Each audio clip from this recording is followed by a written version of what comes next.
Next up, I would like to introduce to you Cheri Hippenbecker. She's General Counsel for Nightberry Title. She is joining us today to present easements. Unlike the mortal jellyfish, they don't live forever. Welcome, Cheri, to the virtual stage. I was on mute. I'm sorry about that, and video. So let me do that. Can you both see and hear me at this point? Yes, ma'am. Well, thank you very much. No reason to call me ma'am, although I deal with a lot of people in Texas. I've been called ma'am quite a lot lately, which when you get called ma'am by somebody who's 60 years old and then somebody who's 20 years old in the same sentence, it's always disturbing. Nonetheless, thank you for the introduction, Kim. And you can also see my slide deck in front. Great. I can see some nods. Kyle and Stacy, I want to say thank you again. I happen to be the current president of the Wisconsin Land Title Association, and but for the folks at the Wisconsin Register of Deeds Association, I don't know if real estate transactions would have taken place during COVID as they did, because you folks were able to come together very quickly as a team, confirm that we could do electronic recording, keep the offices open, and keep transactions moving. That was critical during this time frame for essential workers. So thank you. Just so you know, Wisconsin stands alone as one of the places where we're able to continue without a hiccup in transactions. Many other states had a lot more problems, closed offices, non-recording, non-electronic recording. People couldn't do searches. Transactions simply fell to a halt. I think in, was it Massachusetts, where it was a good month you couldn't do anything. So thank you for your teams of people in making this happen. So today I've been asked to talk about, and Kim, help me out. I have until 2:30, is that correct? Yeah, 2:30 is our break. Okay, sorry. Good. You have in front of you, and hopefully you had to be ahead of time, the slide deck that we put together regarding easements. I'm going to talk to you briefly about easements in Wisconsin, and that easements don't live forever. And yes, if you go ahead and look up the immortal jellyfish, apparently it can live forever. So I thought that was a nice analogy. Didn't know that until I decided to come and put together something. First, I am an attorney, but I am not your attorney. Here's our nice little disclaimer and a cartoon as well. If you have particular questions about particular transactions that you're involved in, where your question is either I'm benefited or burdened by an easement, what do I do? Is it still alive and kicking? Are there some defenses? Are there some rights? Hey, that's a transaction where you're going to have to speak directly with an attorney. Here's some ideas that I'm presenting and talking about our state law and some interpretation of the state law by the Court of Appeals in the state of Wisconsin. All right, we're going to talk about easements first. And what is an easement? Well, an easement is a right to use somebody else's property. It is a bundle to be able to typically cross somebody else's property to gain access to your property. That's your typical ingress, egress easement. That is, I get to ingress, cross, and egress, get away from your property to be able to get into a public roadway. Here in your example, we have just a simple little depiction of your typical ingress, egress easement. By the way, easements can also be like for wells. In Wisconsin, apparently we didn't always have sewer and water all set up, so people had shared wells and shared septic systems, so you would have easements for those type of things. But right now, we're really just talking about ingress, egress easements. So let's say we had a public street right here. You own parcel number 2. In order to be able to get parcel number 2, oh, none of this land over here is abutting a public road, and you want to be able to get to that public roadway. So you need to be able to cross parcel number 1. In order to do that, you got to ask parcel number 1, hey, can I cross your property? And parcel 1 can say yes or no. If they say yes, it'd be advisable to put that in writing and get it recorded in the land records so that easement is not only in your favor, but continue to the next successor owners of land. It's advisable to put it in writing, because if you don't put it in writing, Kim, by the way, since you have your video on, I'm going to pick on you quite a bit. Oh, goody. If you don't have an easement enforceable in writing, could parcel 1 say, you can't cross my property anymore?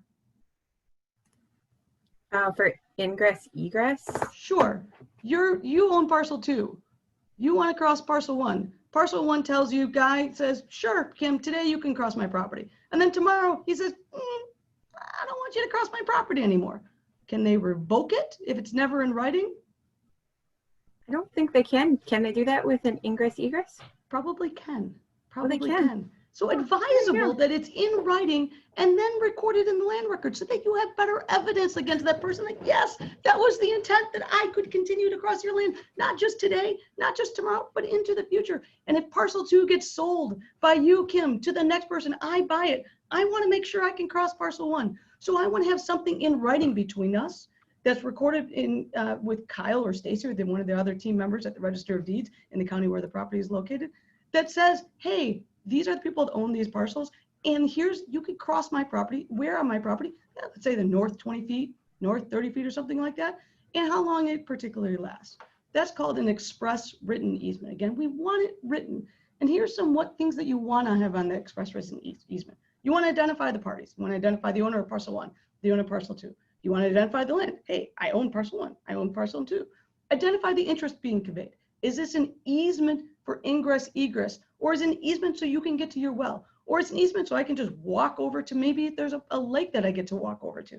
You want to identify the scope of why you're creating this easement. It of course needs to be signed. That's the next thing. Parcel number 1 has to sign it. It says, you get to cross my property. I agree that you, Kim, gets to cross my property. Because if parcel 1 owner doesn't sign it, is it enforceable against parcel 1? Kim, you know the answer now. Yes, if it's in writing. If it's in writing and signed. Well, that's it. Nice job. And then if parcel 1 is owned by, let's say, John, and John's married, his wife needs to also join on as well. That's a little state statute that says not only the owner of the land, but if the owner is married, their spouse needs to join on if it's their homestead property, and it has to be delivered. These are the things that you need to have for an express easement. Now, there's some other types of easements. We're not going to talk about that. There are landlocked easements called necessity or prescriptive easements or easements by necessity. But in order to be able to establish those type of easements, you typically have to go to court to be able to say, I got landlocked, and judge, please allow me to cross lot 1. And then the judge can say, you know what, you're right. For under these facts and circumstances, you can cross lot 1. But typically you need a judge to approve that. So we're really going to talk about express easements where parcel 1 said, yep, parcel 2, you get to cross my land. Now, the next question, Kim, I'm going to pick on you, and anybody else that wants to be picked on, please show me your picture. I'm going to create a grid of people so I can see who else is out there. Oh, now I see other people and their smiling faces. Mike Kutnick, I might be picking on you pretty soon. So get ready to unmute, my friend. So let's say Kim did everything she needed to do. She owns parcel 2. She got parcel 1 to sign it. She identifies the property. It says it's ingress, egress easement. It gets recorded in the land records. Voila! Mike, does that easement last forever? That's done perfectly? Unmute. You did for just 1 moment. There you go. No. Ooh, how long? That's the right answer, Mike. Mike, how long does that easement last? It often has to do with how often the parties that are subject to the easement actually act to try to keep the easement active and enforced. Ooh, keep the easement active and enforced. Good answer. Good answer. Now I'm going to talk about a statute which says exactly what you said, Mike, but actually gives specific timeframes. And we're talking about the statute in terms of a case that came out of the Wisconsin Court of Appeals in 2014. There you go. 2014, 2015. This is a property that's in Kenosha County. There's a restaurant right here called the Twisted Cuisine that's on Sheridan Road. It's a pretty main street road in the city of Kenosha, and it's on 76th Street. Now, as you can see right here, you can get into the restaurant and park your little vehicle and go get your old fashioned, because it is a great old fashioned Friday place to go to, right off of Sheridan Road. But some people were used to coming off of 76th Street. And they'd go behind this, what's called Bel Air Motors. It's also called TJ Auto. It's an auto place. Behind the auto place to be able to get to the parking lot right here. So in, let's say about 2010 or so, TJ Auto buys this Bel Air Motors lot. And they're aware that people kind of cross their property to get over to the Twisted Cuisine or Mr. Twist Holdings, whichever you want to call it, to be able to get to their Friday night old fashioned. Really good brandy old fashioned. Anybody? No? Okay. State of Wisconsin. Yes, Mike is liking the brandy old fashioned. And TJ Auto knows about this, that there's this easement that was recorded from 1928. TJ Auto knows about that, and in fact negotiated a lower purchase price when they purchased the property and said, hey, wait a second, seller, you didn't disclose this easement because there's a recorded easement from 1928 for people to be able to get to the restaurant. So you didn't disclose that to me. So I think the property is worth less than what you told me it was for. I'm not buying it for X, I'm buying it X minus a certain amount of money. And the seller and the buyer figured that out. A couple of years later, TJ Auto, now for some reason they get upset. By the way, all case law in Wisconsin having to do with real property has to do with neighbors that are upset with each other. At least that's my thought. They're angry, they start filing a lawsuit. And TJ Auto says, guess what, Mr. Twisted Holdings? I'm gonna stop you from using that easement anymore. And Mr. Twisted Holdings says, wait a second. We have this easement. It was recorded in 1928. Nobody disagrees. It was the perfect easement, just like we talked about with Kim, where it was signed by the parties. They identified the property. It says exactly it's supposed to be ingress, egress. It's supposed to be the west 10 or 15 feet of that property. And TJ Auto goes, yeah, but this was done in 1928. My friend, it's now 2014, not 2010, something like that. It's no longer enforceable. The Court of Appeals agreed with who, Mike? Who wins in this case? 1928 easement, recorded, everything done properly in 1928. Still enforceable? TJ Auto.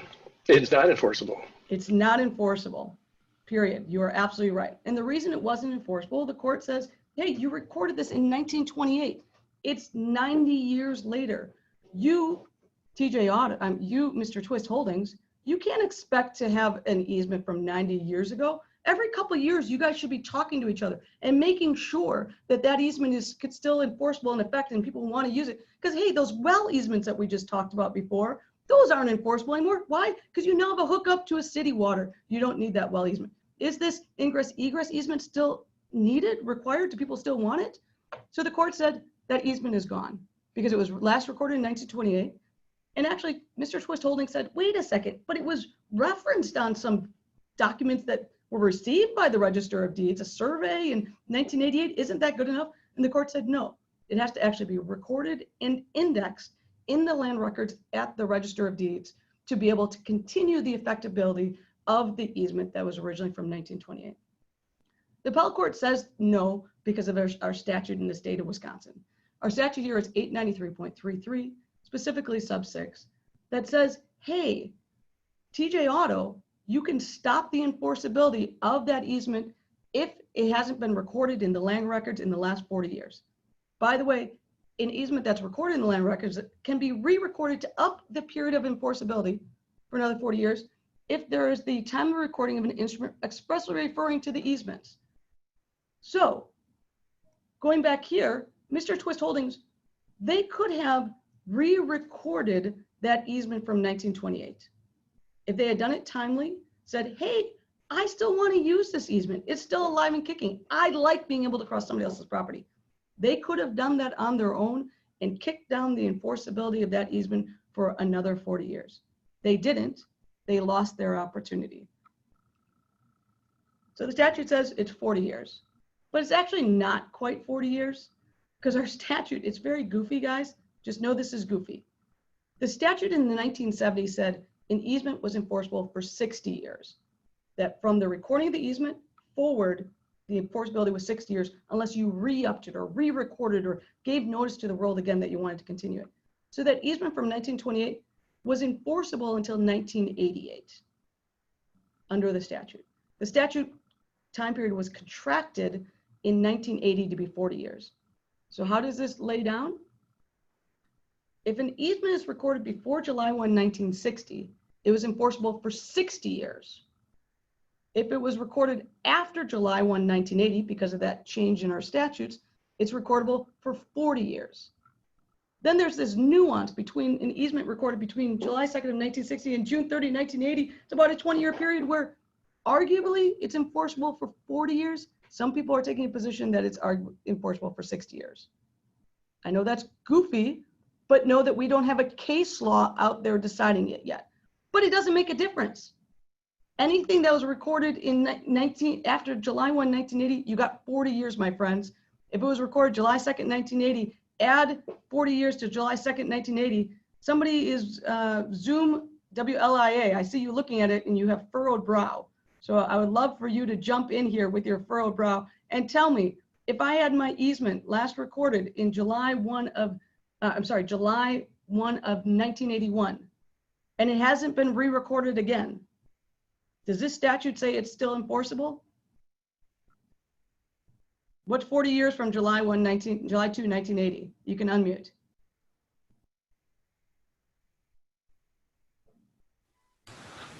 I believe that is no longer enforceable at this point. And it's the document is not submissible for evidence of the enforcement. Is that correct?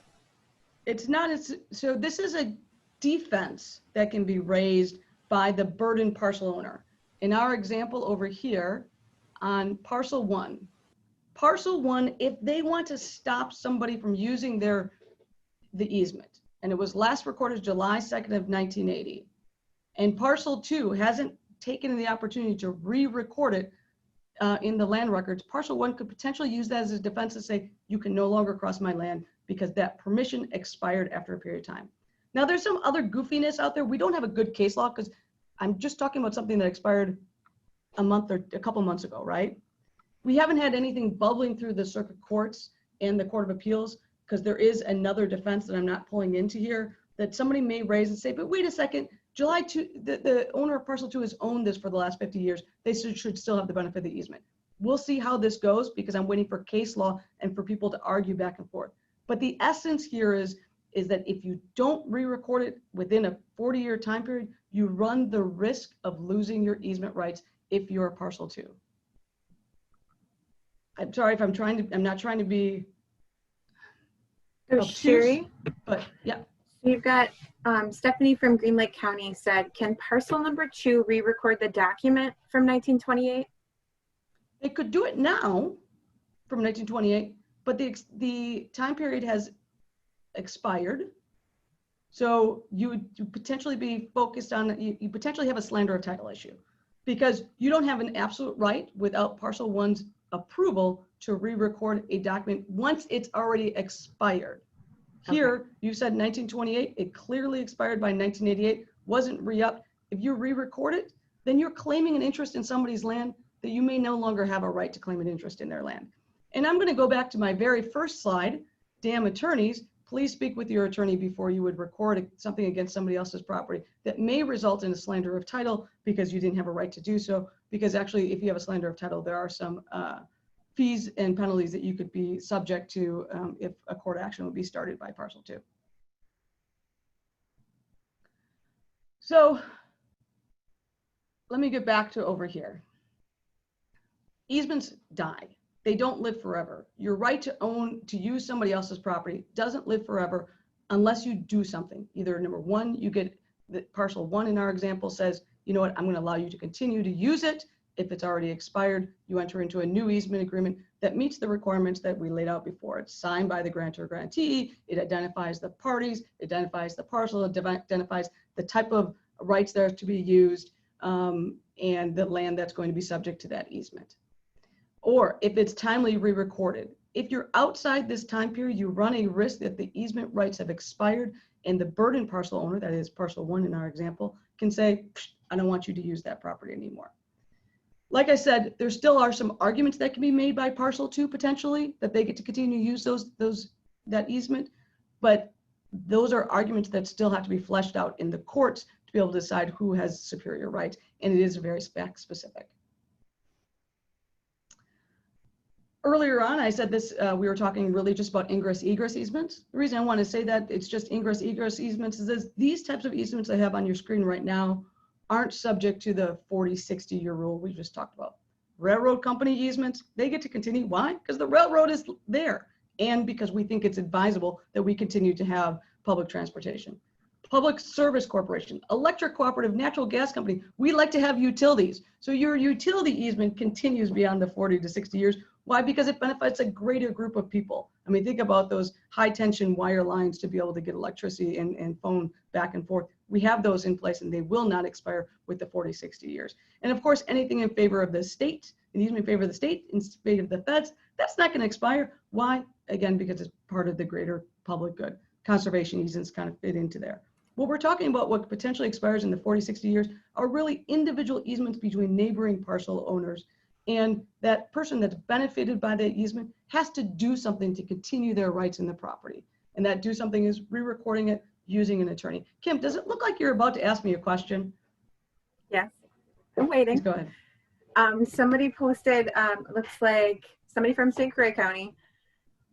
If an easement document expresses the intent to be a perpetual easement, is that intent enough to not require re-recording? No. Okay.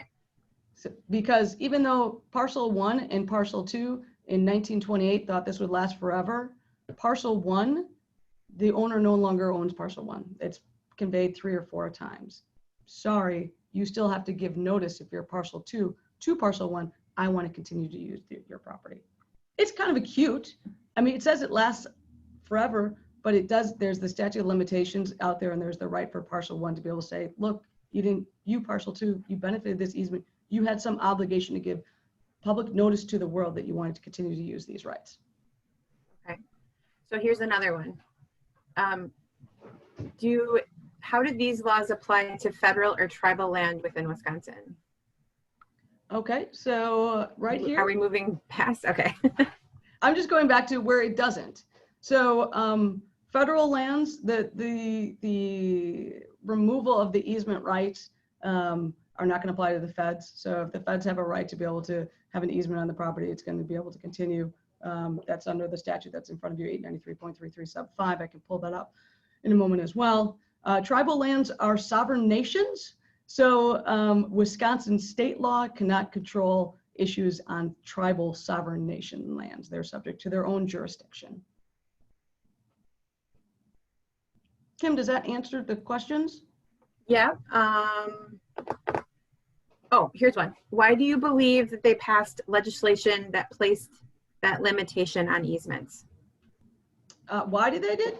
Yeah. There is some resources I've read, and I don't have them at the tip of my tongue, otherwise I'd grab them right away, that basically said, look, an easement from 1860, is that still in effect? Do people still need that easement? An easement from 1905, an easement from 1950. So because the idea is that you don't want to limit rights when they no longer exist. I mean, how do you know? Maybe, let's talk about this right here. Maybe 76th Street was a private road, and that's why this easement was created. Or maybe Sheridan wasn't a public road. Maybe there was some lock-off when this was created in 1928. There are changes in the way that we use parcels over periods of time. And the state legislature, from the very beginning, from I can tell that 1960 version, that was in effect probably in the 30s or something, they said, look, things expire. Somebody doesn't need to use your property because you had your well in 1910, and now you got water, city water in 1980. You don't need that well easement. That's where it went into effect because of the change in the use of the property. And so it puts the burden on the person that's benefited by this easement, Parcel 2, to be able to say, hey, Parcel 1, I want to continue to use your property. That's fair. It's not an unreasonable burden. You create a document, record it in the land records. It says, I want to be able to continue it. Maybe you want to send your neighbor a nice little gift basket as well. Kim, you have another question. Many. You're very inspiring questions today. Okay, the first one that came in is from Mike Kutnick. He said he's very curious about your note about conservation easements. As a board member of the Wisconsin Land Trust Service organization, we are advising our member trusts to make sure they do re-record. Can you comment on your note on conservation easements? Are you saying that I'm going into the internet and I'm going Wisconsin Yes. State Legislature? Great. Yes, we can see your browser. Excellent. Just wanted to make certain. All right. Well, first of all, Mike, I appreciate the question. And I think re-recording is smart. I think it helps lock down any limitations on the enforceability. And working with an attorney to re-record is advisable, and I appreciate it. What you're looking at right now is that in the event that you don't re-record it, well, the statute 893.33, which is actually concerning real estate, which is the statute of limitations, which includes for easements and other matters, specifically says this section does not apply to any interest in a conservation easement under 700.40. I am not your attorney, Mike, so you want to deal with the conservation's attorney. I am simply reading the statute as it currently exists that says that limitation of 40, 60 years doesn't apply to conservation easements.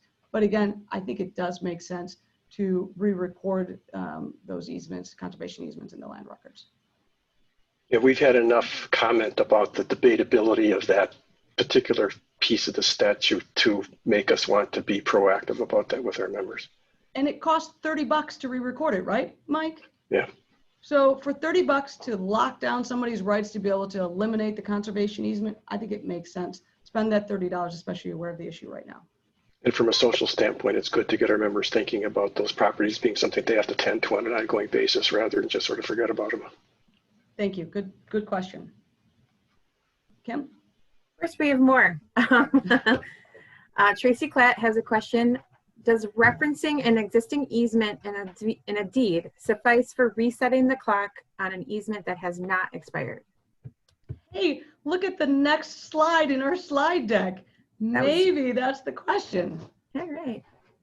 All right, so the statute's not very clear. I read the statute to before, and I'm just going to jump over to it. And it's the same language that appeared in 1977, by the way. It says, the timely recording of an instrument expressly referring to that easement extends it for another 40 years. So what is the timely recording of an easement expressly referring to, timely recording of a document or an instrument expressly referring to the easement? Now, that's all it says, by the way. I don't have a court case interpreting, does this meet the cheese? Does this got the cheese? Is this enough? All I have is what I think is best practices. Now saying, you on your deed, you say, hey, I convey to Kim lot 2, including all easements of record. Kim, do you think that cuts the cheese? Do you think that gives public notice to lot 1 that you want to continue to use that easement? Probably not. Oh, good answer. Thank you very much. Now, what if on that same deed, I write down, including easement as conveyed in document number, blah, blah, blah, from 1921? Yes, I would say as long as it's public access to a document and you reference it. I don't know. I'm not certain if it's the best. I'm not saying it's not correct. I'm not certain if it's best practice. Because if you, and Kim, you're in you guys are all in the real estate world. You understand about docketing documents in the Register of Deeds office. If I say lot 2, block 1 that I'm conveying, and then also an easement, the document, the new deed is only going to be indexed against lot 2. It's never going to be shown in lot 1. How on earth would the Register of Deeds know index in lot 1 so that the owner of lot 1 knows when they do a title search, hey, lot 2 wants to continue the enforceability of this easement? I don't think that's great. I'm not saying it may or may not cut the cheese. I frankly don't know because I don't have a case. I just don't think it's the best way to do it. I think this last option, including the easement conveyed in document number blah, blah, blah from 1921, which is on the west 10 feet of lot 1. Now you've told it. Now lot 1 is this document, this new deed is going to be indexed against both lot 2, the fee title, and lot 1, the burdened easement title. So I think that does it. That's your best case scenario to get there. I'm not saying that the second bullet doesn't fit. Why am I not saying that? Because frankly, we don't have a court case that says it's good enough or bad enough because I just have a statute to work from. Kim, you have another question? I do agree. I do agree with what you're saying. It's better to spell it out for indexing purposes. From a property lister's perspective, when you get into typing more of the legal out, there's more opportunity to type it wrong. So a lot of times I would much rather make certain that the legal for the burden parcel is included so the public notice is made in the land records against that burden parcel. Yeah, and that totally makes sense. I'm thinking from a practicality side of things, having to fix typos, but yes, typos suck. Yeah. So there are more questions. Is a CSM showing and stating recording information enough to restate the easement? Is a CSM state? Well, first of all, can a CSM create an easement? Yes. Let's see. Can I pick on somebody? Oh yeah, Kim, you know the answer. Yes, it can. But could it always create an easement? No, that is recent. That is Okay. a recent change to statute. Okay, so maybe in like 2015 or 16 or something like that. I don't know what it is offhand. Yeah, early 2010 into. Okay. I don't remember either. Yeah. So nonetheless, CSMs could not originally create actual easements. So then the question is, can a CSM that references an easement be sufficient to re-record, re-index, and extend the enforceability by 40 years? I don't know is the answer, because there isn't a case that says yes or no on that. I would be concerned about that because I would be concerned. I think that's probably not the best practice. Mm-hmm. You do see it on certified survey maps recorded. They reference previous easements that are not being established on that document. So, I mean, you could argue that is a notification, but it's not a conveyance document. So I don't know if that matters as well. I would love to see a court case that would interpret that, because the statute says the time of recording of an instrument expressly is the CSM, which doesn't even have to do with that property that's burdened, enough to be able to be re-upping it. I'm not certain. I mean, if I'm the attorney for the burdened property owner, I would say no. If I'm the attorney for the benefited property owner, I would say yes. So it really depends on your position, and thus the court needs to make a determination on that. Definitely. Oh, here we go. Do both parties have to sign and record a deed, or just the person using the easement record the deed? So back to the very second slide, I am not your attorney. Here we have best practices, but the next slide actually talks about this. What is the best practice to be able to timely record an instrument to re-up the easement so you don't have to be subject to the 40 years with some exceptions that I'm not going to jump into? Well, first, let's be pretty clear. Let's identify who owns the property now, both lot 1 and lot 2. Identify both lot 1 and lot 2. By the way, if they've changed legal descriptions, because maybe since 1928, there's been a change in the legal description, because maybe in 1928, you were talking about 160 acres, a quarter section, which really has been whittled down to like a 25 acres. So identify the current legal description of the property. Give an accurate legal description of what are we talking about as far as ingress, egress easement. The north 10 feet of this lot, the west 12 feet of the lot. I am not a fan, by the way, of people that say, hey, I get an easement along the current driveway. Anybody like that? Does anybody else just jump in and say along the current driveway? Has anybody ever seen an easement that says, hey, an easement's being granted along the current driveway?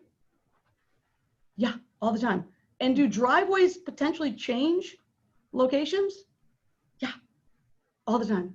So I like to have an easement that says specifically the north 10 feet, the west 10 feet, or like a good legal description, or even a map attached that we can have some reference to that kind of identifies it. And then my last bullet point on that is, who needs to sign that? Well, actually the statute doesn't say. It says the time of recording of an instrument. It doesn't say it has to be signed by both the burdened and the benefited property owner, both lots 1 and lot 2. Is it advisable? I mean, can both of them sign it? Great, yes. Can only one of them sign it? Actually, the statute doesn't prohibit it, but I encourage people to work with their attorneys to be able to prepare the appropriate affidavit and document. And again, I want to be very cognizant here that if the 40 or 60 year time period has expired, whatever applies in your situation, if you record a re-upping affidavit or document and you're beyond that time period, you might be subject to a slander of title lawsuit. It might be interesting, again, waiting for court cases to decide. Yep, Kim, I see you wanting to jump in. Just go ahead. Well, so I just wanted to read a comment that's in the chat from Dave Addison from Dodge County.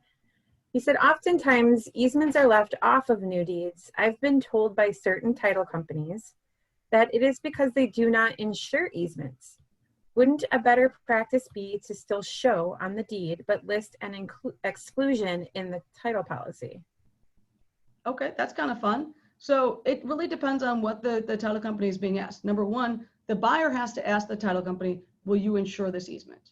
And if that's the case, then the title company goes, okay, well, let me check and see if it's insurable. See if it was signed by the right people back at whenever it was originally created. See if it has a good legal description. See if it identifies where the easement area lies rather than just along the current driveway. And see if it's still enforceable within the 40, 60 years. If somebody asks me that and we do a search and it meets our requirements, then sure, we'll go ahead and add it onto the new deed, if asked. There's the key factor though. The title company is just a scrivener when they're involved in preparing deeds. They're doing what's requested by the parties. If the parties to that transaction, buyer and seller, don't ask, it's not, the title company doesn't go above and beyond because that's not their role. They are simply a scrivener of the transaction that's been agreed to by the buyer and the seller. Of course, that's one title company's explanation. I'm Cheri Hippenbecker again with Nightberry Title. You're more than welcome to grab an opinion from somebody else.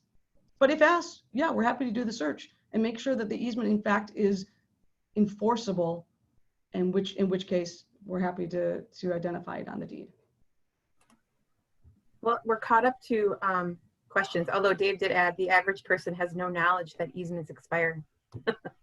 They wouldn't know to probably ask the title company. Right. Well, this is in fact why we're having these type of things. In the packet of materials that you received before, you'll note there was a writing through the Wisconsin Realtors Association. It was written by me in 2015 about the TJ Auto case, saying, and it says, the title of the article says, easements, re-record or lose. As soon as that 2015 case came out with TJ Auto, I said, start re-recording. We've been having all of these type of sessions through the Land Title Association with the state bar. In fact, I have a presentation tomorrow with the state bar on this. And we're trying to get the word out, to the best that we can. So here's a sample affidavit that's included in materials for easement renewal. It's something that's prepared by Sarah Andrew, who is an attorney in the Fond du Lac area who works with guaranteed title services. And this isn't something that you should use on your own.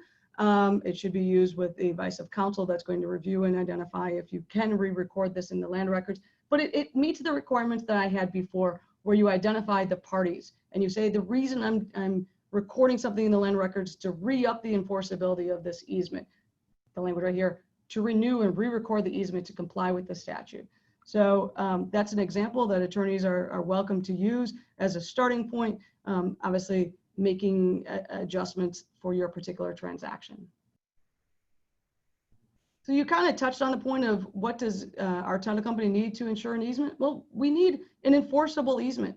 We need it signed by the right people at the right time, describing the property that's both burdened and benefited, describing the easement area, not just along the current road. That's always difficult. And recorded in the land records in the last 40 to 60 years, as we just talked about it. But just so you know, I'm just going to keep scrolling through.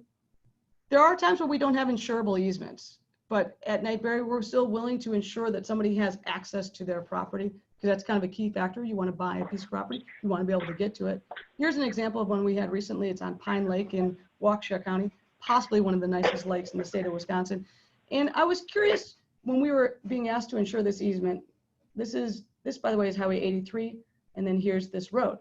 And I couldn't figure out for the life of me if the road was public or not. So I called the local municipality and I said, hey, I just want to see if you think this road is public. At which point the clerk that answered the phone identified, she said, is the road one of these? And she named off 8 roads. And I said, well, no, it's not. And she goes, okay, those are literally the only 8 public roads in our town, the town of Shaniqua on Pine Lake. This was not one of those public roads. It is not maintained by the town of Shaniqua. So I went back and tried to find out, well, do we have an easement that's enforceable, that was recorded in the land records in the last 46 years, were signed by the right people, that legally describes the parcel of land on which the easement is located and who is benefited by. And in this case, I got this deed from 1953, so beyond 60 years. And it describes the easement as a 1/2 interest in a piece of land 25 feet wide across sections 32 and 33. Okay, guys, you're all part of the land information. How big is a section? How many acres is a section? A section is 640 acres. So 2 sections is 1,280 acres. So this is the legal description of the easement area is a 25-foot roadway somewhere in 1,280 feet. That's it. Why? Because it was an easement that was created in volume 185 of deeds, page 395.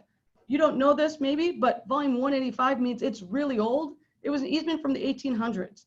And it was very, so it was not the best easement, but that's okay. That's okay. Maybe I could figure it out. Maybe I could see that somebody that was burdened by this easement says it continue. Well, we couldn't. We couldn't get comfortable because the easement simply had not been signed and recorded by the right people in the time period that we were talking about. But that was okay. We were satisfied that there was enough people that used that road to help maintain the road, that we're going to tell the people, I'm still going to ensure that you can get to your property over here that may be worth, you know, a couple $1 million. Because we've established to ourselves that nobody's going to stop and put up a road barrier to prohibit these people, all of these people along this roadway, to be able to get to this property. We got comfortable with it. We were able to ensure legal access to the property. And we gave notice to the buyers that, hey, you may not have an enforceable easement because you don't, but we agree that you're going to be able to cross this property. We're going to ensure you can cross this property, but you're going to have to pay some costs associated with maintaining that road because it is a private road. You probably have to pay some, you know, people all chipped in for the snow plowing, and maybe if they need to be able to repair some problems with the roadway, everybody along that road would have to chip in.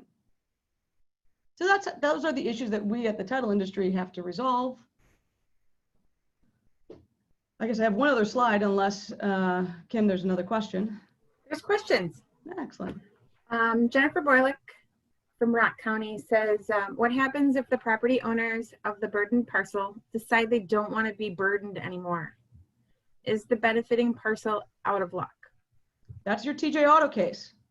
TJ Auto said, I don't want to be burdened by this anymore.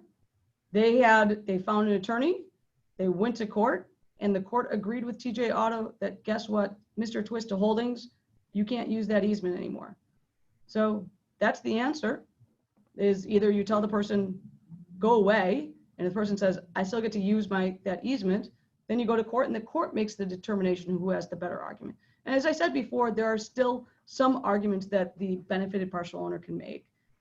It's in the statute 893.33 sub 7, and that talks about whether there's intervening transactions going on. So I don't want to get into that because it just complicates it a little bit more. And frankly, I don't have a case law that defines it. But the reality is, if neighbors dislike each other, either they come to an agreement, maybe there's some new exchange of money for continuing the easement or narrowing the scope of it, or if parcel 1 really wants to get rid of parcel 2, go to court. I don't know if that's necessarily the neighborly way to do it, but that's certainly what happened in the TJ Auto case. All right, I'm trying to keep up here. Oh, Jennifer said, yikes. I think I've caught up to all the questions. Oh, Dave Addison from Dodge said, previously, he posted when you were talking, it depends on the type of easement. I see them disappear when they are access driveway easements that are extremely important to the property. This practice seems to have started in the 1980s. Most documents prior, would continue to list or describe the easements. That must have been part of your conversation earlier, right before the 640 acres. That's fair. I was born in 1971, so my 49th birthday is coming up. I wasn't in practice in 1980. I can tell you what our practice is now at NetBerry. And again, as the title company, we are just scriveners. If the buyer is concerned, and buyer sellers have some concerns about the transaction, they can certainly seek advice of counsel to move forward. So yes, I agree. There's a concern there. I can't address. We can only go on a move forward basis. Yes, Kim, another question, because we're almost running out of time here. Yes, can parcel 1 record a document denying the easement after 40 years, just so that it is known for any recorded research and not including it in any more descriptions later on? I haven't seen that. I don't know why they couldn't, but I certainly would advise that they speak with their own counsel about that and to see if whether that would be enforceable or not. And again, a title search would probably have to be done.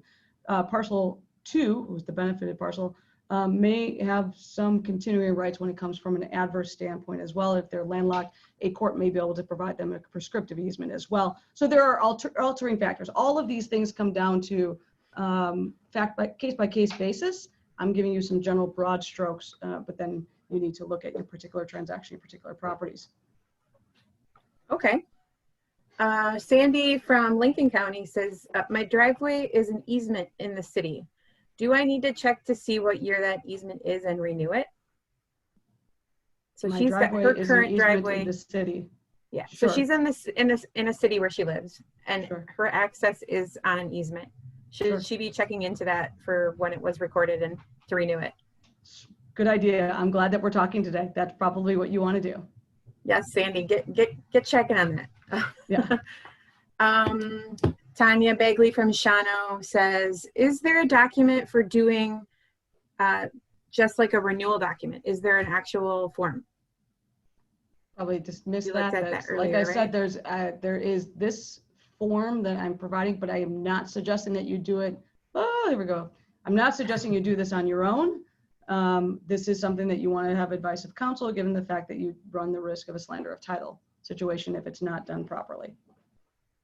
Slander of title is one of those ugly things where you can get sued by the burdened parcel owner if you just record something against their property and you don't take it away. The attorney's fees can be forced upon you. It's, you know, penalties and such. So probably don't want to do it. You probably want to work with counsel on that. I have one more. It leads into what you just said. What is the validity of an easement if it doesn't identify the benefiting parcel? There's an easement for who?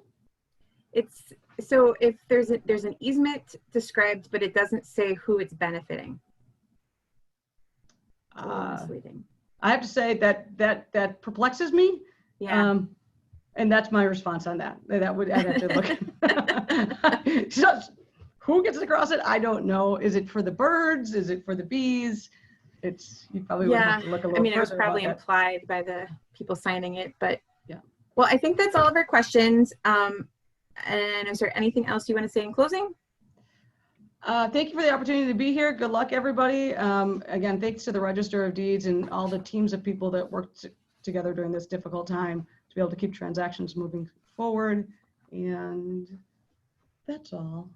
I hope everybody enjoys this lovely fall weather. And if anybody's bored this weekend, I have a lot of leaves to be great.